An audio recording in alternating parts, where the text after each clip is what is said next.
শৈশব থেকেই ছেলেটা একটু ভাবুক প্রকৃতি। ভালো লাগতো কবিতা, লোকগীতি, ভক্তিগীতি বা বাউল সঙ্গীত। দেবদেবীর প্রতি তার ছিল অগাধ ভরসা। বাবা ছিলেন একজন চিকিৎসক, এলাকায় বেশ নামডাক। তিনি ছেলেটিকে পাঠালেন টোলে সংস্কৃত শেখার জন্য। শুধুমাত্র সংস্কৃত নয়, সেখানে শিখে ফেললেন বাংলা, ফরাসি এবং হিন্দির মতন ভাষা। বাবা চাইতেন তার পেশায় আসুক ছেলেটি, সেও একজন আয়ুর্বেদিক চিকিৎসক হোক। কিন্তু ছেলেটির মন সেদিকে ছিল না। ছিল ভক্তিগীতি, লোকগীতি বা বাউল গানের প্রতি ভালোবাসা, দেবদেবীর প্রতি অসাধারণ ভক্তি। মা ছিল মা কালীর ভক্ত। সেখান থেকে হয়তোবা ছেলেটির মধ্যে মা কালীর প্রতি এত আসক্তি এসেছিল। বাবা দেখলেন ছেলের সংসারের প্রতি কোনো ভালোবাসা নেই, ভবিষ্যৎ অন্ধকার। তাই তাড়াহুড়ো করে ছেলেটিকে বিয়ে দিয়ে সংসারিক করার চেষ্টা করলো। কিন্তু সে কি পারে?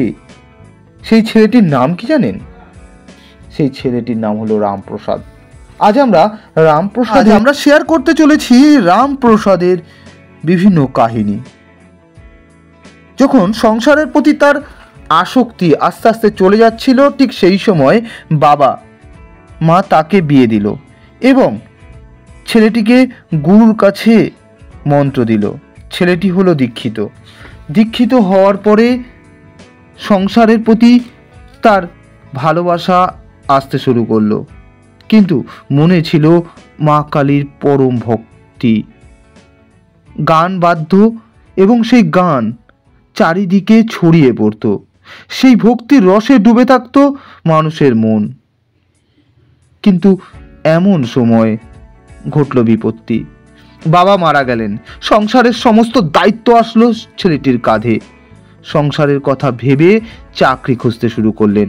মিলেও গেল চাকরি, হিসেব রক্ষক, মাত্র মাসে 30 টাকা, তাও কলকাতা। বাড়ি ছেড়ে ছেলেটি পাড়ি দিল কলকাতায় হিসাব রক্ষকের কাজ করতে করতে প্রতিটি পাতায় হিসেবের পরিবর্তে লেখা থাকত ভক্তিগীতি। আর সেই ভক্তি থাকবে না কেন?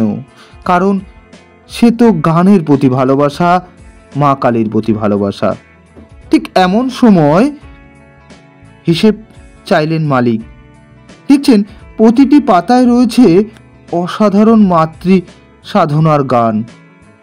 তখন তিনি তাকে বললেন, তুমি বাড়ি চলে যাও, তোমার প্রতি মাসের টাকা আমি পাঠিয়ে দেব।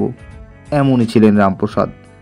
হ্যাঁ, রামপ্রসাদ জন্মগ্রহণ করেছে উত্তর 24 পরগনায় হালি শহরে, একটি গঙ্গা নদীর তীরে। বাবা রাম, মা সিদ্ধেশ্বরী, পত্নী সর্বাণী। তার লেখায় ভক্তিগীতির মধ্যে ছিল ভক্তির অসাধারণ নিদর্শন। সারা দেশের মানুষ মজে থাকত সেই ভক্তিগীতিতে। তার গানের আলাদা পরিচয় দেওয়া দরকার নেই, কারণ আমরা প্রত্যেক বাঙালি সেই গানের মাধুর্য পেয়েছি। নদিয়া জেলার কৃষ্ণনগরের তার গান শুনে রাজা কৃষ্ণচন্দ্র তাকে সভাকবি করে নিয়ে যেতে চান। 100 একর জমি দান করেন, পুরো খাজনা মকুব। রামপ্রসাদকে কবি রঞ্জন উপাধি দেওয়া হয়। পরবর্তী সময় রামকৃষ্ণের তার লেখা বিদ্যাসুন্দর কৃষ্ণদেবকে উৎসর্গ করেছিল। এই সময় সিরাজদৌল্লা অনেক অনুরোধ করেছিল তার রাজ দরবারে জানি পায়ের ধুলো রাখে। রামপ্রসাদ তার অনুরোধ রেখেছিলেন এবং তার রাজপ্রাসাদেও গিয়েছিলেন। এমনই ছিলেন শ্রী রামকৃষ্ণ। সারাটা জীবনে অসাধারণ ভক্তিগীতি এবং মায়ের প্রতি শ্রদ্ধা তাকে অনন্য করে রেখেছে। তার মৃত্যু নিয়েও একটা অসাধারণ প্রচলন আছে। শোনা যায় প্রতি অমাবস্যায় রামপ্রসাদ কালী পুজো করত। পুজো শেষে মাকে পবিত্র গঙ্গায় বিসর্জন দেওয়া হতো।